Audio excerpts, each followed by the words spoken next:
So Dr. Umar Johnson, he said 7-8 years ago, he got a call from some business partners who wanted him to come to a Brooklyn festivity, an event called Kawa. And it was basically to get the community involved in the practices of voodoo. This was in Brooklyn. Now this is going to correlate, right? So he was saying that when he got there, he noticed it was a white liberal woman in charge.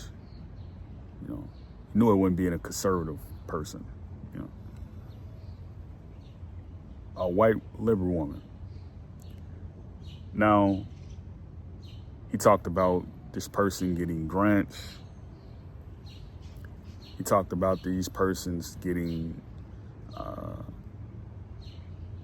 national recognition, right? That's all it takes, right? You start something, your organization, and you send some letters off, and the White House contacts you. They have their spokesman, the head of state or the head of office to contact you back, you know, a department, and they basically, you know, give you a superficial title, right? You're a chief of this tribe, or, you know, you're a philanthropist. You're a Medal of Honor. Like, it's that thing, right? So this is what people have done continuously and continuously. But it's like, what I ask is, you know, what are people running from where they have to contact the White House? Is that they don't feel safe around black people. That's the only way you contact the White House, is if you don't feel safe around a certain group of people, right? But this is what I noticed, is that when people get shot in Chicago or shot in Philadelphia, and the people, they end up seeing a judge, like they get arraigned, they have a pre-arraignment, an official arraignment, then they have a clemency, right? Either you get granted custody or you get granted release. This is what I noticed. They don't get harsh penalties. So if you have someone who is taking the official position of board president, right, and they get invited to preside over a case or something like that, now they're holding the title of a judge. This could be that lady who had that event in Brooklyn. You know what I mean? She believes she's Haitian descendant now, so she can practice voodoo. She can practice Ifa. You know, she can practice these things now. Ogun, Oshun. She can practice it now, right?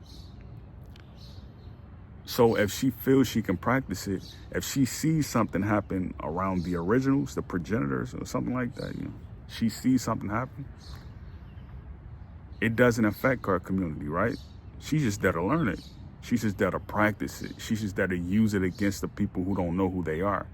She's going to give this person a light sentence for killing someone. You got to think about that. You got to think about that. So if this person gets a license for killing someone, what happens to the fabric of the country?